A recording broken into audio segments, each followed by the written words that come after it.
Voilà. Non, mais il y a toujours deux notions dans deux grandes lignes dans la liberté. Moi, je trouve qui s'affrontent. C'est l'argent et versus le temps. Salut à tous et bienvenue dans ce nouvel épisode d'Esprit BNB. Esprit BNB, c'est le podcast qui va booster ta location courte durée, mais pas que. Si tu fais de l'IMO en général, tu verras qu'ici, on aborde beaucoup de thèmes autour de ce sujet. Je suis Lauriane et je suis accompagnée aujourd'hui de Maxime. Salut à tous. Et Samy. Bonjour. Pour un épisode sur le thème de la liberté. Cet épisode fait écho à notre épisode 19 sur le mindset où avec notre invité Aurélien, on évoquait la notion du pourquoi on fait les choses, pourquoi faire ce qu'on fait, en l'occurrence ici, pourquoi faire de la location courte durée, pourquoi faire de l'immobilier. D'ailleurs, suite à cet épisode, on vous a demandé sur Instagram d'Esprit BNB votre pourquoi en LCD. On a eu beaucoup de réponses. Merci à tous, ça fait toujours plaisir que vous soyez réactifs et que vous répondiez. Puis nous, ça nous donne matière à. Donc, dans les réponses, on a Édouard et Margot qui répondent. Alors, votre pourquoi à vous, c'est la rentabilité et le cashback pour acheter sa liberté. Garantir la liberté et la sécurité de notre descendance. C'est vrai. On a Marjo qui nous dit qu'elle veut plus de cash flow clairement pour quitter sa prison qui s'appelle le CDI et vivre libre of course. On a Océane qui dit dans le temps pouvoir lâcher mon taf. Ouais. On a Escapade Adinan qui eux nous disent gagner plus pour acheter plus. C'est très macronien ça non? Et être plus libre financièrement. Et on a l'escale Cocoon qui nous dit une liberté financière avant la retraite et me lever tous les jours à l'heure que moi j'ai décidé. Attendez, c'est pas fini encore. J'avais encore Romain qui nous a dit alors développer de nouvelles compétences, plus apporter de nouvelles valeurs ajoutées aux voyageurs, plus du cash et avoir le plus de patrimoine possible. D'accord. C'est pas mal tout ça. Ça fait pas mal d'arguments. Ouais, alors moi je retiens beaucoup quand même qui veulent du cash pour de la liberté, mais ouais, en fait, pour le coup derrière on sait pas vraiment pourquoi. C'est ça. C'est vrai que souvent on se dit je veux être libre, mais finalement on pourrait faire un sujet philo. Tiens Maxime, qu'est-ce que la liberté? Qu'est-ce que la liberté? Allez, vas-y. Non, mais vous avez 1 heure. Voilà. Non, mais il y a toujours deux notions dans deux grandes lignes dans la liberté. Moi, je trouve qui s'affrontent. C'est l'argent et versus le temps. Et aujourd'hui, qu'est-ce que la liberté? Beaucoup te diront la liberté, c'est l'argent parce que tu peux faire tout ce que tu veux. Et puis d'autres te diront la liberté, c'est le temps parce que ça te permet de faire tout ce que tu veux. Parce qu'avoir de l'argent sans avoir le temps, c'est pas possible. Bref, il y a deux notions qui s'affrontent. Et vous, vu que vous êtes exploitant de location à courte durée, je pense que la première question, moi je vous la pose à vous. Votre vision à vous de la liberté, c'est quoi par rapport à toutes les réponses qu'on a obtenues? Vous, votre vision à chacun, qu'est-ce que c'est? Le temps, l'argent? Alors, moi c'est le temps, mais en même temps, t'as pas de temps sans argent. Souvent, ou tu vois, moi il y a la LCD, mais moi j'ai l'expérience aussi de la paysannerie où on te dit il faut être autonome, faut que tu aies ton terrain, tu fais ta viande, tu fais tes légumes, tu fais tes céréales, tu fais ta farine, tu fais tes fruits, tu fais tout. En fait, tu pètes les plombs. Et pour le coup, là, ça demande beaucoup de temps, mais t'as pas d'argent. En LCD, tu as plus d'argent qui rentre, mais tu as aussi beaucoup de temps qui est demandé. Et alors pour moi, la liberté, ça serait d'avoir du temps, effectivement, du temps pour faire des choses qui me plaisent à côté. Mais ça se fait pas tout de suite, tu vois, parce que pour avoir du c'est un temps. équilibre. Et tu vois, il y a Yann des Gentlemen qu'on a reçu qui, lui, est un commercial et qui adore la LCD. Et moi, finalement, c'est quelque chose que j'aime bien, la LCD. Mais d'un autre côté,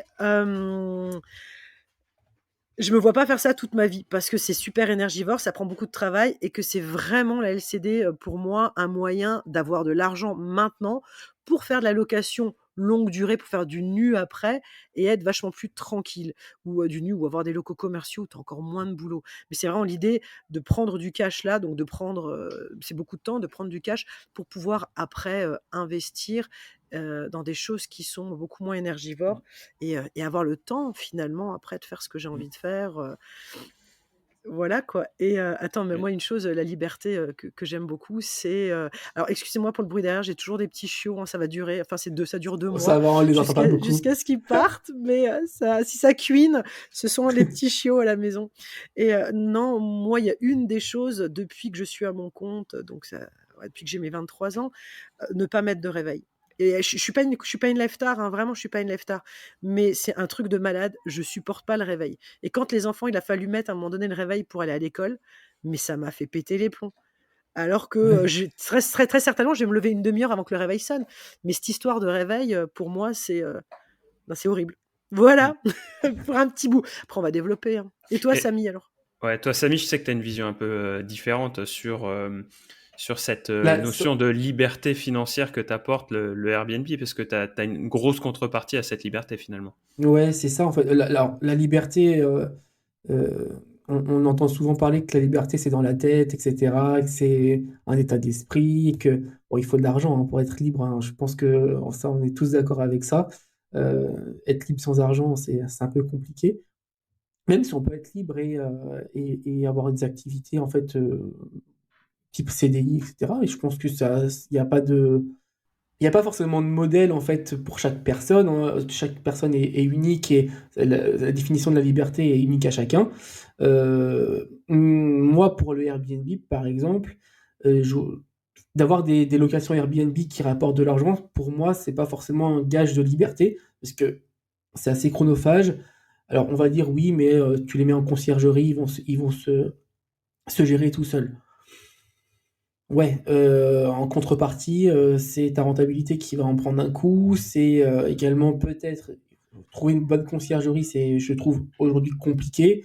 Et trouver une bonne conciergerie qui gère bien tes appartements, qui fait du revenu management, qui va te faire gagner vraiment de l'argent par rapport à une location classique, je trouve aujourd'hui que ça court pas les rues. Donc du coup, tu es obligé de te le gérer par toi-même.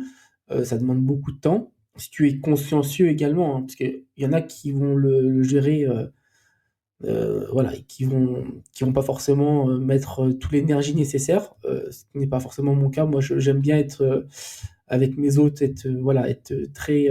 J'aime bien avoir le petit SMS quand ils arrivent, j'aime bien avoir le petit SMS quand ils partent. J'aime bien discuter aussi avec eux, des fois y aller même pour discuter avec eux. C'est, je trouve, notre rôle également hein, de propriétaire de location Airbnb. Et du coup, la liberté avec du Airbnb, pour moi, c'est une illusion. Voilà. D'ailleurs, ma compagne, elle serait là, elle rigolerait bien. Ouais, puisque toi, tu as vraiment cette notion de. C'est un business, c'est pas un truc comme on peut entendre souvent, ça tourne en automatique à 100%. Toi, tu vois derrière que ça nécessite quand même du temps. Ça veut pas dire que c'est pas rentable, au contraire, tu peux tirer d'excellentes rentabilités Bien sûr. de cette activité. Mais bah, quand tu veux créer un maximum de rentabilité, c'est que tu as créé de la valeur, et la valeur, bah, tu la crées surtout par ton temps, parce que comme tu le disais, en fait, si tu délègues ce temps pour le conserver, bah, en fait, tu perds en rentabilité, puisque l'argent que tu génères, cette rentabilité, elle est captée C'est par ta sûr. conciergerie. C'est Donc, sûr. et aujourd'hui, il y a eu aussi un autre aspect qui me semble important dans cette notion de liberté financière avec Airbnb, c'est à partir de quel volume. Parce qu'on entend, dès le deuxième bien, tu peux te générer un salaire. Aujourd'hui, Non. ça me semble de l'ordre du fantasme, ce Ça genre. dépend, ça dépend des appartements, on va dire, ou des logements, mais c'est très compliqué. Hein. Enfin, un appartement en moyenne, ça va nous rapporter. Ça dépend des appartements. Tu peux pas donner de généralité ici, mais pour ma part, les miens, ils vont me rapporter en cash flow net, net, net, à peu près 500 euros, quoi. Mm. Donc, Ce qui n'est pas négligeable, mais ce qui n'est pas suffisant non plus pour s'assurer le fait de quitter un job bien et sûr que non. pouvoir se dire, en fait, je pars dans les îles pour vivre de mes Airbnb. Et puis, il y a aussi une notion, on parlait argent versus temps. C'est aujourd'hui, si demain, tu te disais, bah super, mais Airbnb, il me génère, je sais pas, mon ancien salaire, il me génère un salaire, de quoi vivre, je vais partir vivre à Bali. et avec ça, je vais me faire une super vie. Mais c'est qu'en fait, plus tu as de temps, plus tu as besoin d'argent pour vivre, parce que en fait, quand tu travailles, ça t'occupe ta journée, l'air de rien.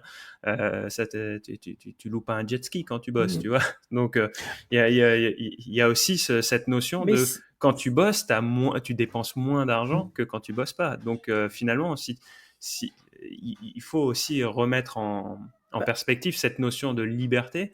La liberté, elle est en corrélation avec la vie que tu veux avoir. Voilà. Si tu veux une petite vie tranquille, une vieille voiture qui te coûtera pas grand-chose, bon, sauf si elle tombe en panne, voilà, tu as ta petite maison, tu fais attention, tu dépenses pas trop de sorties et tout ça, effectivement, tu as besoin de moins d'argent. Oui, mais donc peut-être avec 2 ou 3 LCD, tu t'en sors, et encore, faut pas de tuiles. Il te faut pas de tuiles. Et puis, est-ce qu'aujourd'hui, quand on parle... Alors vous nous le direz en commentaire ou via la page Instagram d'Esprit BNB, mais est-ce que pour vous, la liberté financière aujourd'hui, pour vous, c'est de se dire, en fait, je reste dans mon canapé à pas faire grand-chose, je fais mon petit potager au printemps et ça, en fait. je vais promener mon chien. Aujourd'hui, moi, je conçois que ça puisse être un rythme de vie qui intéresse pas mal de monde. Ouais, mais t'es quand même pas libre, parce que tiens, je veux partir en vacances. Eh ben, en fait, non, je peux pas. C'est ça. C'est aujourd'hui quelqu'un qui se dit je vais investir, et on le voit par rapport aux commentaires, on veut générer un maximum de cash, on veut générer. C'est pourquoi? C'est pour avoir aussi des plaisirs qui sont pas de l'ordre du ce que tu fais le dimanche, tu vois. C'est d'aller plus loin. Après, là où je rejoins une notion de liberté qui, pour moi, me correspond plus que la liberté qu'on peut voir sur les réseaux sociaux avec le mec sur son bateau à Dubaï. Ça, pour moi, c'est l'extrême. Il y a deux types de liberté. Il y a un autre type de liberté. C'est déjà la liberté de se dire, en fait, je fais ça à côté de mon taf. Par contre, quand ma voiture tombe en panne, je suis pas là à me dire... c'est une catastrophe, comment je vais payer les travaux de ma voiture? Ça, pour moi, c'est une liberté. C'est une forme de liberté. C'est une liberté magnifique. Et puis, il y a une autre liberté aussi, c'est de se dire, ce que je fais aujourd'hui, tu parlais de paysannerie tout à l'heure, ça donnera ses fruits dans quelques années. C'est-à-dire que tant mieux si aujourd'hui, ça génère un peu de cash flow, c'est toujours bon à prendre, mais... quand je serai à la retraite, ce truc-là, il n'y aura plus de crédit dessus, il n'y aura plus rien. Et ça, en fait, ce sera un vrai complément. Et je pourrais doubler, tripler ma retraite. On ne sait pas. En parlant de retraite, du coup, ça me fait penser à quelque chose. Donc, j'ai été là, du coup, on est en février, en mars, au moment où on enregistre cet épisode-là. Et en février, du coup, je suis parti quelques jours au ski. Et j'ai loué une maison du coup en Auvergne à une personne qui était à la retraite. Et en fait, on a discuté ensemble. Et elle me disait en fait que, elle était du milieu agricole. Elle était à la retraite. Son mari était décédé. Donc elle avait une minuscule retraite en fait. Ah non, mais c'est minuscule. Si t'as pas bossé toute ta vie, t'as plus de retraite qu'un agriculteur. Ça lui permettait pas de vivre. Et du coup, ces locations courte durée lui permettaient en fait de vivre. Et ça veut dire que toute sa vie, elle va devoir travailler et ne jamais s'arrêter. C'est ça pour beaucoup de paysans. Ou alors on te dit, quand t'es paysan, on te dit, t'as tes terres, vends tes terres, mais toute ta vie, c'est comme si toi t'achètes un immeuble ou tes appartes et on te dit ouais, mais en fait tu les vendras pour payer ta retraite. Non, en fait, l'idée, comme d'autres nous l'ont dit, je sais plus le prénom de qui c'est qui nous a dit ça dans nos auditeurs, mais qui disait c'est intéressant de dire voilà, moi aussi c'est pour pouvoir transmettre. Donc je fais de la LCD pour engranger des biens, et ces biens-là, c'est pour pouvoir les transmettre aussi. Quand t'as pas d'enfants, t'y penses pas forcément, mais tu vois, tous les trois, nous, on a des enfants, et moi, je pense beaucoup à la transmission en disant que si je peux rendre la vie de mes enfants un peu plus douce, c'est clair. Vas-y, go. Ouais, puis moi, je vois ça même avant la retraite. Moi, je vois les études des enfants. Si tu peux avoir réussi à trouver un modèle qui te permet finalement de financer. Alors, quand on parle de financement des études, on n'est pas aux États-Unis où on a des universités à 50 000 $ à l'année à payer. Mais si vous ne prenez pas en compte le fait qu'en changeant de ville, le gamin, il a besoin d'un logement qui va avec un loyer, de l'électricité, de l'eau, du gaz, et puis après, c'est à côté pour qu'il puisse aller en cours, pour avoir son ordi, avoir sa voiture, bref, tous les frais qui sont inhérents. C'est pas le coût des études en particulier qui coûte cher, c'est tous les à côté pour pouvoir les faire. Ça se prépare quasiment 15 ans à l'avance. Ouais, nous, on est en plein dedans. C'est dans 3 ans. On s'est dit, t'as le temps. J'avais mis un peu de côté. Et là, tu dis, waouh, c'est dans 3 ans. Ça va vite. Et comme on disait dans un autre épisode, tu vois, moi, comme j'ai le grand là qui commence à s'intéresser à la location, tu vois, pour gagner un petit peu de sous, il prend son scooter, il va me faire les ménages dans l'appart juste à côté, tu vois, il va avoir 15 ans cet été. Je dis, bah voilà, tu veux de l'argent de poche, Coco, tu vas faire le ménage. Et non, non, mais finalement, déjà en plus, c'est cool parce que ça fera un mec qui, je l'espère, pour sa future chérie, qui gérera un peu le ménage. Mais c'est pas sûr. Peut-être que je l'aurais dégoûté. Mais d'un autre côté, au moment où il va faire ses études, eh bien, on a dit, bah, soit tu gères des LCD, soit on fait en sorte qu'on trouve une colocation, enfin, qu'on te fasse une colocation où tu vas gérer la coloc et l'été, bah, dans les chambres des colocs, tu peux peut-être faire du Airbnb et ça te permet de générer de l'argent pour payer une partie, non pas des études, mais de ta vie pendant tes Mmh. études, en fait. Non, c'est totalement ça. Nous, Et on l'a fait la pour ça aussi, liberté, hein. c'est un des aspects de la liberté, se dire, on peut permettre ça. C'est au-delà même de la consommation, hein, parce que moi j'ai une vision assez pragmatique de la consommation, mais il y a quand même être bien dans ce qu'on fait et ne pas se sentir frustré au quotidien. Et pour moi, la plus grande des libertés quand on fait quelque chose, c'est de ne pas craindre le quotidien. C'est de ne pas craindre que ta bagnole tombe en panne et que tu ne puisses plus aller travailler et donc que tu ne sois plus payé et que tu rentres dans un cercle vicieux de Mmh. malade Ouais. où du coup tu te retrouves dans des dépressions pas possibles, que tu sois dans la capacité à te dire mon job il me plaît pas, en fait j'ai une activité à côté qui me permet non pas de quitter mon job pour ne plus travailler, mais juste quitter mon job pour pouvoir prendre le temps d'en trouver un autre qui me convient plus et d'être heureux dans ce que je fais et finalement, ce qui me permettra d'évoluer encore plus et d'aller Mmh. encore plus loin. Et pour moi, c'est cette vision-là de la liberté qu'il faut Ben, prendre en compte. ça, c'est un bon exemple, hein. Les Airbnb ont permis à ma compagne de reprendre ses études, hein, pendant 2 voire 3 ans. Ouais, 2 ans, au moins 2 ans, où elle avait plus de revenus parce que du coup, elle avait, c'était c'est pas une démission, c'était un congé parental, je crois. Mais après un congé parental, t'as plus d'argent. Enfin, je sais plus comment ça se passait. Donc elle avait plus de revenus. Et De en toute fait, façon, c'est tu pas grand-chose en congé voilà, parental, voilà, puis après, bah, tu plus rien du tout, quoi. plus Et rien si du c'est tout. si Et en c'est votre fait, premier enfant, de toute façon, tu touches rien pour le gamin, bah, si, ces elle 2 avait, premières années, mais de toute façon, voilà, elles sont passées les 2 premières années. elle, c'était Donc vous déjà avez plus rien. passé. Et ça lui a permis, en fait, les Airbnb lui ont permis de reprendre ses études pendant 2 ans. Et maintenant, elle est institutrice alors qu'avant, elle était chargée de communication. Et du Voilà, Ça, et c'est coup, c'est pas top. pour ça nous a autant permis qu'elle de faire ça. travaille pas. C'est pas pour autant qu'elle travaille Ouais. pas aujourd'hui, mais ça lui Non, a permis de changer d'optique. En fait, librement, sans ça, on n'aurait pas pu, financièrement. ce Bah, qu'on ouais, parce que moi, je attendrait. milite pour le salaire universel, mais on l'a pas toujours. On aurait un salaire universel, bah, mine de rien, et pas un truc à 500 balles. Tu peux pas vivre avec 500 balles. Mais on aurait un salaire, mais non, mais tu sais quoi? Dans le bouquin que j'ai écrit, s'il y en a qui ont envie, parce que le bouquin que j'écris, c'est pas que sur l'agriculture. Tu lis la fin, je te refais toute la France, hein. Et sur le bouquin que j'ai écrit, en fait, non, mais en fait, les paysans, ils reçoivent des primes chaque année. Mais en fait, c'est pas une prime au mérite, c'est une prime au nombre de terres. Ça s'appelle la prime PAC. Plus t'as de terrain, plus t'as de primes.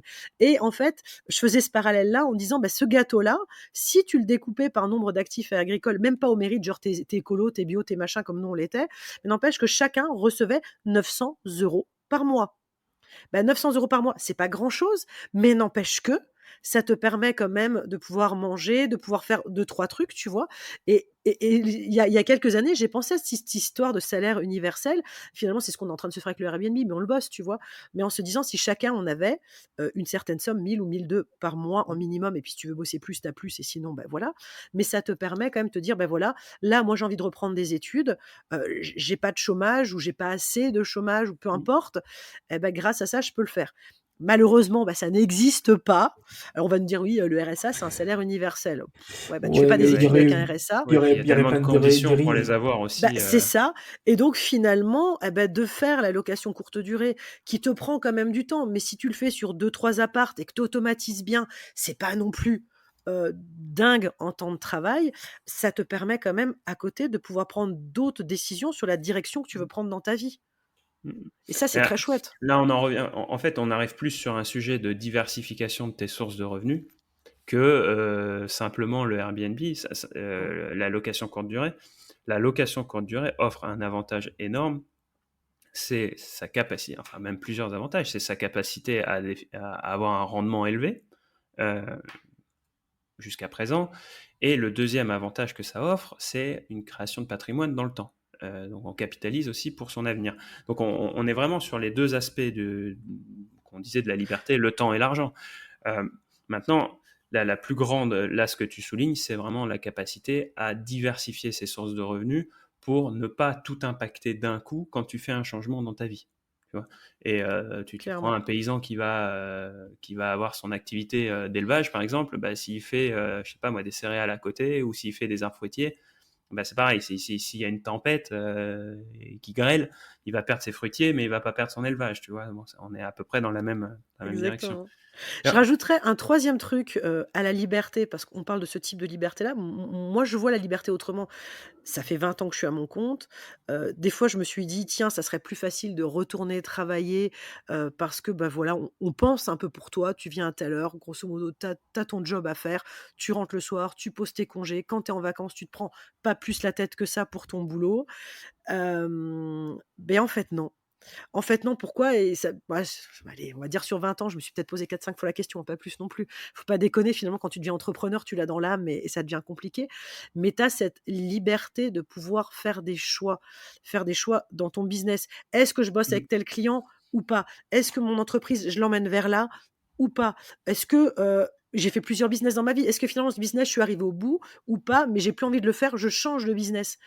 Tu vois, ça aussi, la liberté, donc il y a pas que cette liberté cash flow et finalement je suis à la retraite derrière. C'est cette liberté de pouvoir prendre ses propres décisions. Si j'ai envie tous les jours de commencer à 9h mon business, grosso modo, je peux le commencer tous les jours à 9h. Et si je veux bosser tous les jours jusqu'à minuit, je peux le faire. C'est pour moi la liberté. Ça, c'est pour moi la liberté. Pour moi, c'est la vraie liberté, ça. Et c'est pour ça que moi j'ai quitté mon travail également. Hein. Pour moi, ça, c'est la vraie liberté, c'est que tu peux décider de ce que tu veux faire, en fait, tout le temps. T'as la liberté de t'engueuler quand t'as merdé totalement, tu vois. Non, mais voilà, non, mais t'es pas dépendant de quelqu'un. T'es pas dépendant de quelqu'un, t'es pas dépendant d'un patron. Et je sais qu'il y en a qui aiment pas, voilà, ils aiment bien avoir une hiérarchie, c'est important.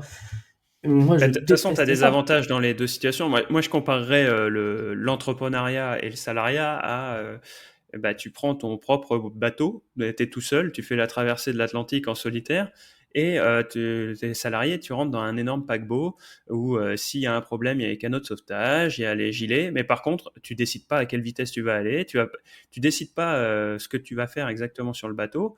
On va te dire, bah, s'il y a besoin de nettoyer, tu nettoies, s'il y a besoin je sais pas moi, d'aller dans la soute à charbon, même si ça n'existe plus, bah, tu vas aller là parce que c'est là où on a besoin.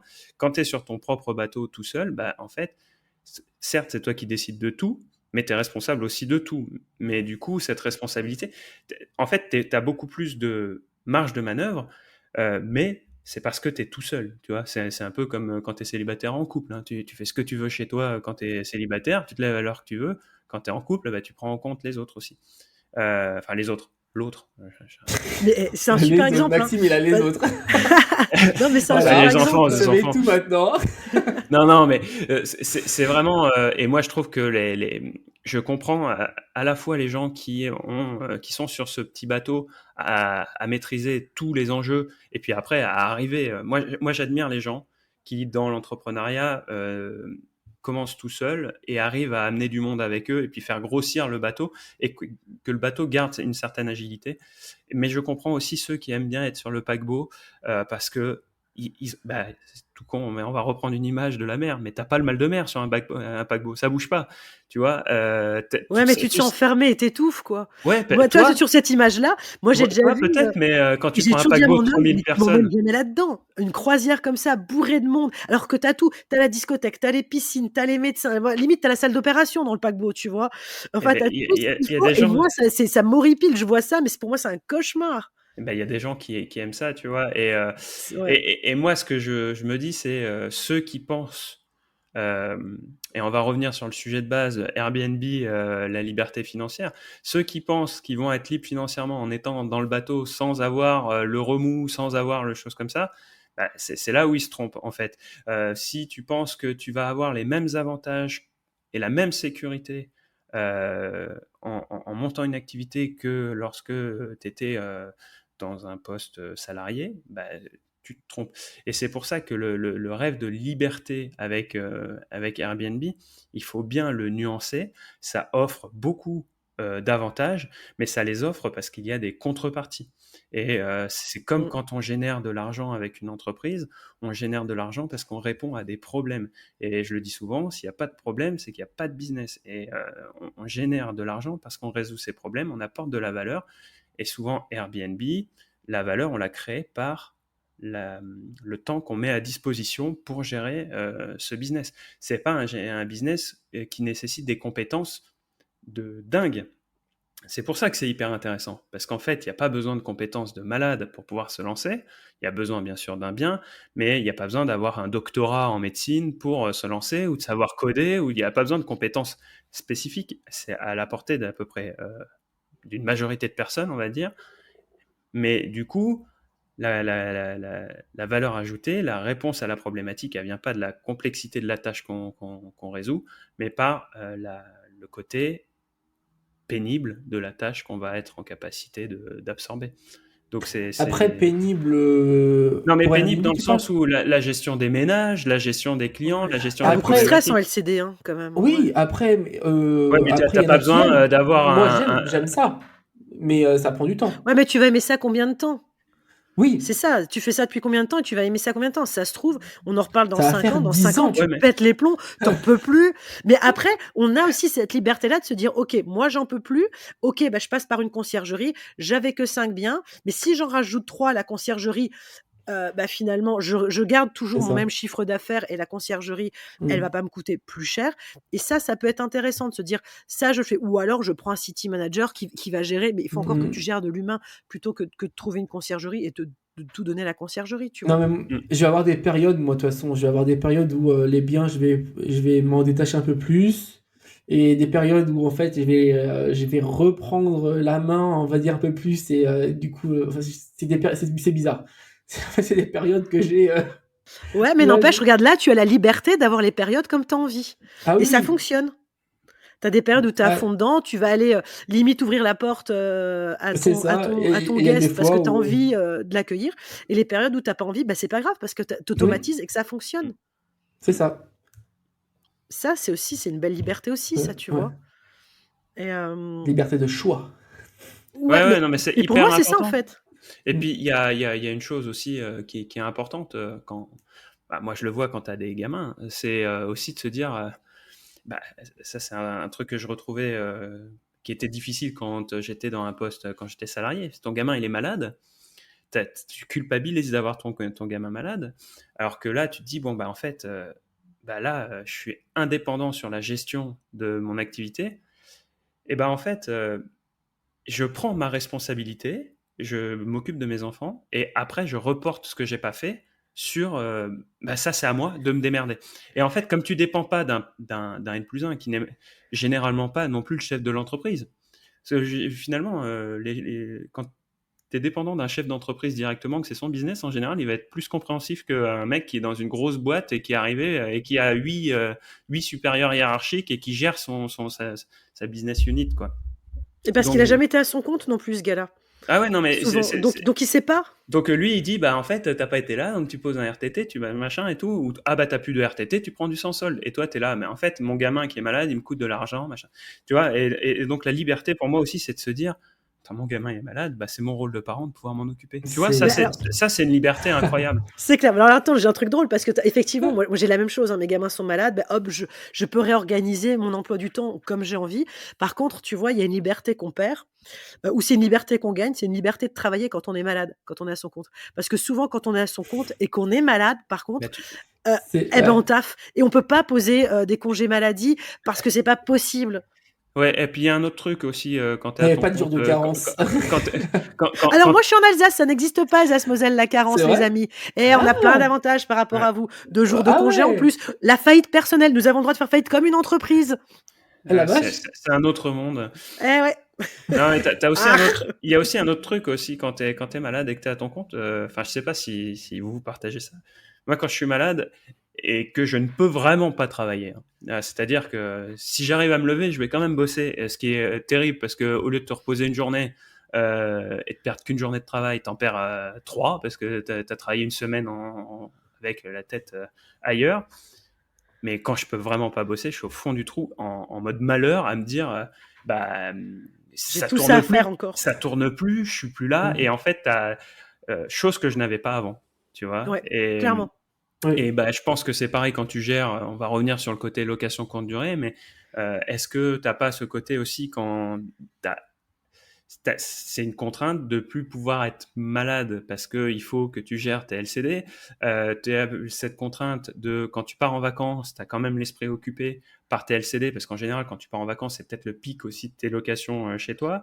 Tu as aussi cette contrainte que quand tu as un repas de famille, une soirée entre potes, ton téléphone sonne, bah, tu abandonnes la soirée entre potes pour aller répondre, hein, Samy hein on l'appelle le businessman, nous. Hein. C'est vrai que tu peux pas en vouloir à ton pote quand tu le vois faire ça parce que tu sais que lui il s'amuse. Tu vois, mais tu vois que derrière quand même, il voit sa bière qui se réchauffe et il a un truc. Donc se dire, t'es entièrement libre parce que ça te génère du pognon, machin tout, mais t'abandonnes des moments aussi dans ta vie qui reviendront pas parce que c'est des moments. En fait, tu déconnectes jamais quand tu es en LCD. Donc, tu as une liberté de choix, tu as une liberté de te dire tiens, aujourd'hui, j'ai pas envie de bosser, donc je bosse pas et je répondrai juste aux 2-3 coups de fil que j'aurai. Et encore, ça se trouve, le jour-là, tu n'en auras pas, donc tu n'auras pas bossé le jour-là. Mais par contre, effectivement, tu peux pas te dire tout le temps bah là, toutes mes soirées entre potes, tous mes dimanches, toutes mes vacances, tous mes trucs, je coupe le téléphone. Tu vois, Yann nous a dit la dernière fois des Gentlemen qu'il est parti une semaine, il a complètement coupé le téléphone. Bah, je suis pas sûre parce que pour le coup, il se passe quoi que ce mais un truc tout con, hein, alors j'en reviens, enfin un truc tout con, parce qu'on n'a pas tous les jours un ballon d'eau chaude qui pète, mais un client qui arrive pas à rentrer parce que, bah, je sais pas, il a rien compris, ou il arrive une tuile. Bah tiens, il y a Alexandre du CDR, celui qui a créé le CDR que je connais bien. On était ensemble faire un mastermind et le dernier jour, il a un coup de fil, il a un jacuzzi dans un de ses appartes et bah, il y a eu une fuite. Et au lieu que la nana l'appelle d'abord et lui demande tiens, où je peux couper, où est la vanne d'eau, où je coupe le truc, elle a pas fait. Et il avait ses placards avec tous les draps pour tous les prochains jours et tout ça, comme il part beaucoup en voyage, de dispo. Et finalement, la nana, elle a tout pris et elle a épongé partout de la flotte, les draps, les serviettes, tout ce qu'elle a pu trouver, les couettes, et vas-y, il y a tout qui était là en train d'éponger. Et lui, il a dû rentrer en catastrophe et se dire bah merde, maintenant, il faut que j'arrive à tout nettoyer parce que les prochains, ils arrivent demain. Alors non seulement j'ai une fuite, il faut que je la gère, mais en fait, la personne, donc tu peux pas non plus couper complètement. D'où ça peut être intéressant d'avoir un SAV qui répond. Et encore, il faut que toi, tu surveilles quand même que de temps en temps si le SAV t'envoie des messages. Donc finalement, tu coupes pas. Que c'est dans la tête en plus, hein, tu as un problème, et même que tu es parti, comme disait Maxime, ça m'arrive toujours quand je suis parti, que ça m'arrive, il y a une couille qui m'arrive, tout le temps. Et en fait, tu vas avoir le problème, tu vas le régler, mais en fait, tu vas l'avoir dans la tête quand même. Donc du coup, t'es pas avec tes amis, t'es dans ton problème. Moi, j'arrive pas à couper.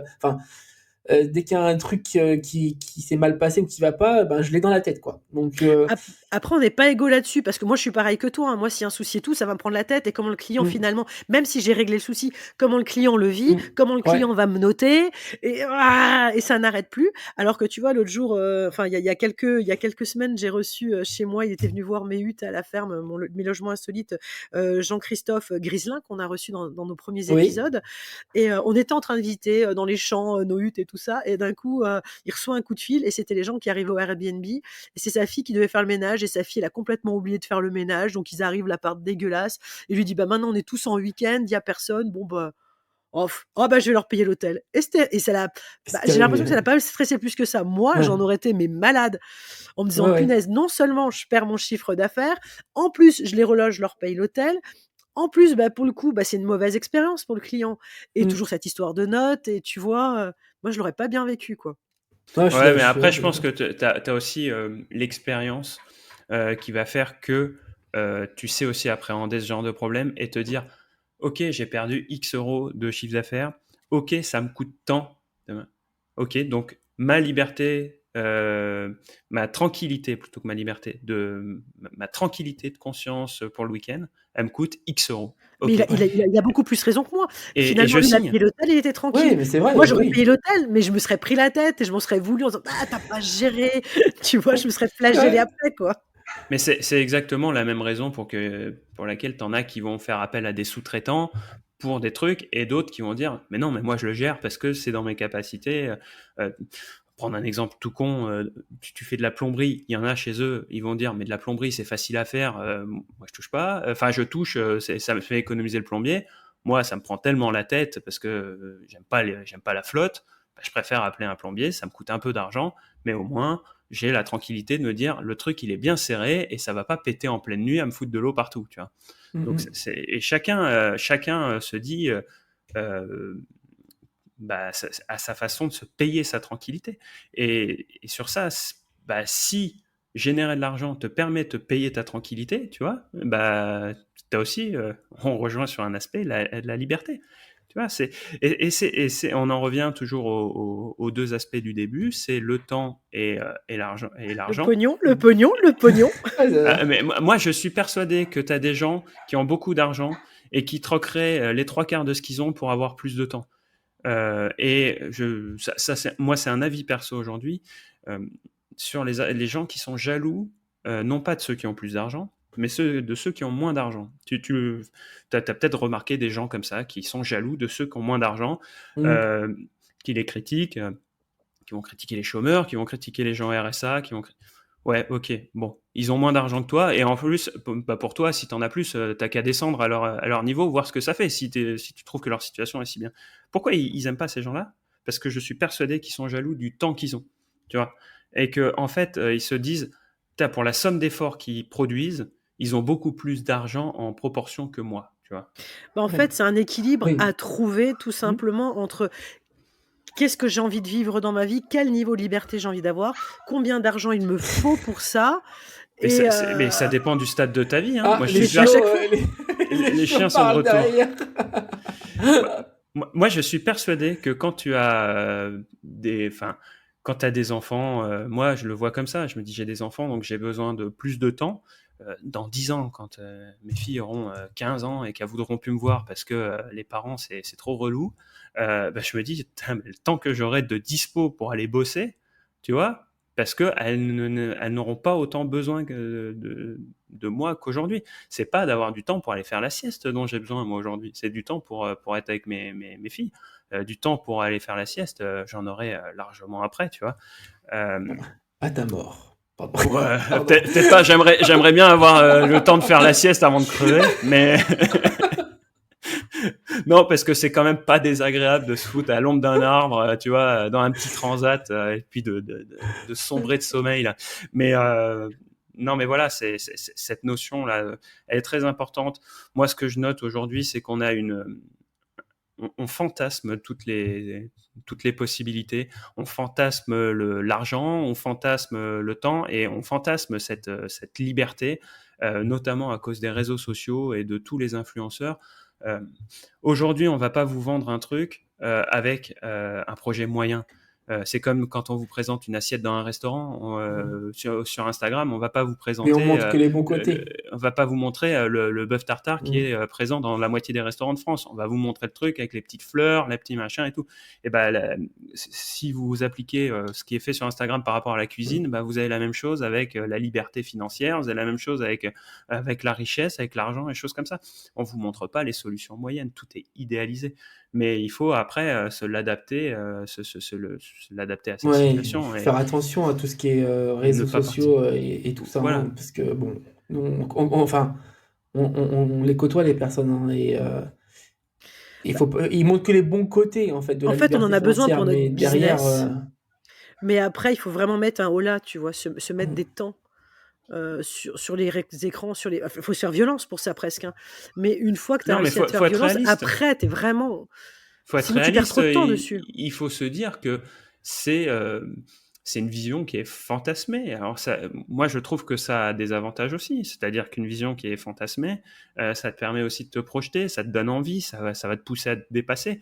Mais il ne faut pas aller dans l'effet inverse, à se dire, l'objectif, il est trop grand, il est trop haut, ou c'est ça que je veux. Parce que c'est pas la vérité, on voit qu'une partie du tableau. Et j'entendais, je sais plus quel influenceur, hein, ou coach, ou qui disait par rapport à un business, est-ce que tu serais prêt à tout plaquer pour ton business parce que ça t'offre la liberté, est-ce que tu serais prêt à le plaquer à tout plaquer si ce business te rapportait pas d'argent, tu vois?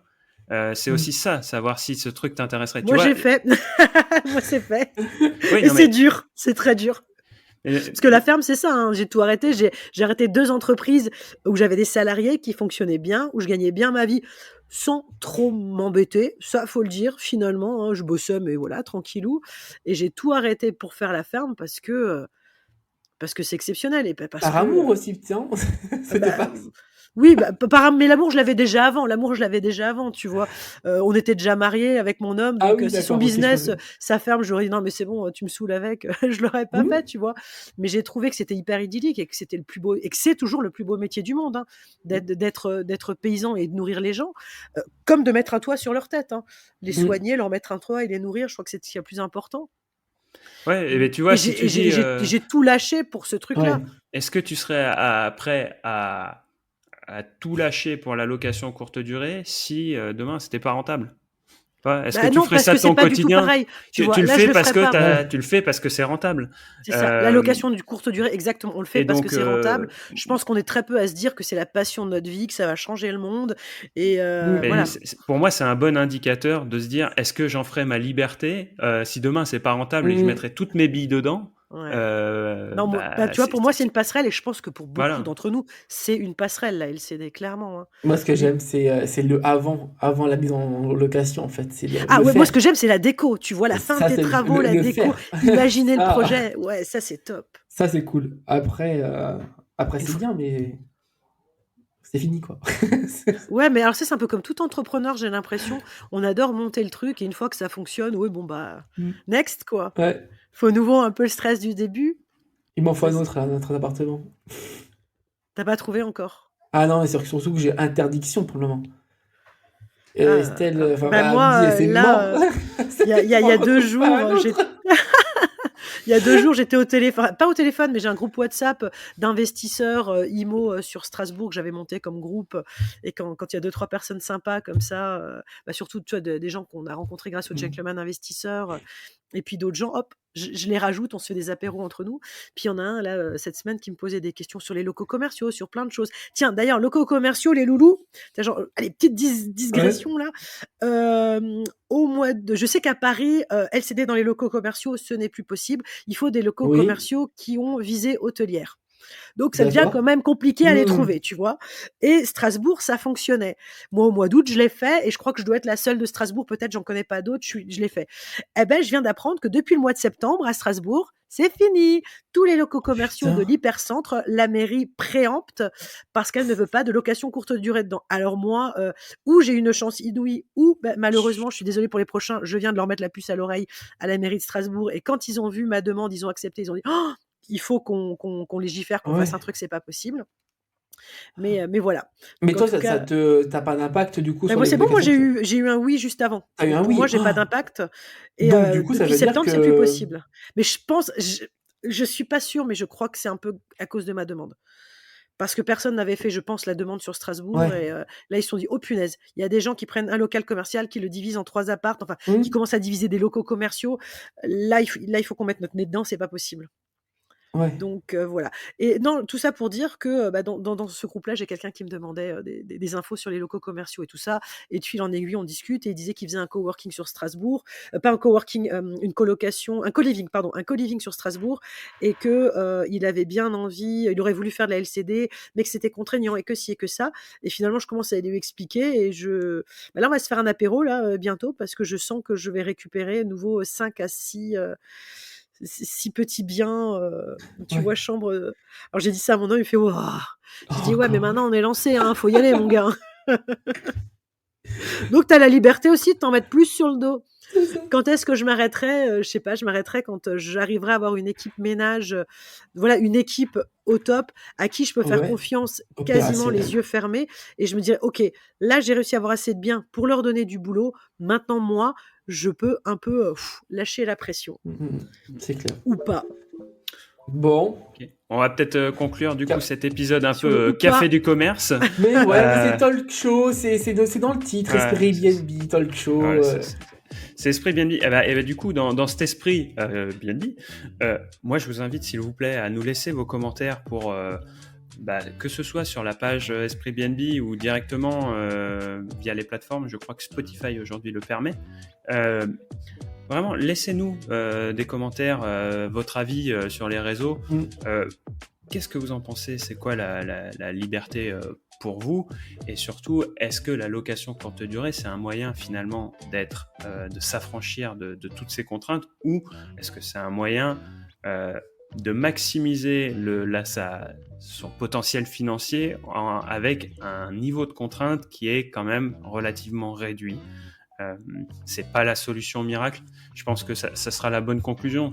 C'est pas la formule miracle qu'on nous vend à dire tu vas chez ton banquier, tu as ton crédit, bam, tu le mets sur Airbnb, tout seul, tu prends du cash flow, et puis après tu remets l'argent que tu génères dans tes prochains, et puis après quand tu arrives à 10 à 40 ans, tu bosses plus. Bon, ça c'est une version un peu fantasmée, mais aujourd'hui je pense que cette liberté, c'est un bon équilibre entre rentabilité et niveau de contrainte. C'est clair. Si vous voulez conclure là-dessus. C'est très très bien. Très bien. Parfait. Putain, j'aime quand vous me dites ça. C'est vrai. Je vais laisser la main à Lauriane pour conclure, parce que c'est la spécialiste. Et une fois c'est moi, j'ai un petit script finir, sous les yeux. C'est encore mieux. Moi, la liberté, c'est, tu vois, à 17h, j'ai des amis Airbnb qui vont venir au bureau et on va prendre une petite bière, tu vois. Ah, sympa. Tu vois, j'ai deux potes qui vont venir, qui vont dire Airbnb sur le Futuroscope, et ils veulent que je leur fasse un petit cours de revenu management et tout. Donc je lui dis ramène tes bières et puis on y va. Voilà, ça c'est la liberté. Tu fais ça aussi. On est un peu loin là, mais prochaine fois on ramène les bières. Bon. Non mais voilà. T'avais le droit, si tu voulais rajouter quelque chose. En même temps, tu vas être bientôt à la bourre là pour les bières. Bon, on se retrouve mardi prochain pour un nouvel épisode. Merci à vous de nous avoir écoutés. Pour ne rien louper, comme Maxime l'a dit, on s'abonne, on commente pour nous soutenir. Et on like aussi, on enregistre, on partage. Et à très bientôt. C'était Lauriane, accompagnée de Maxime et Samy pour Esprit BNB. Bye bye. Bye bye.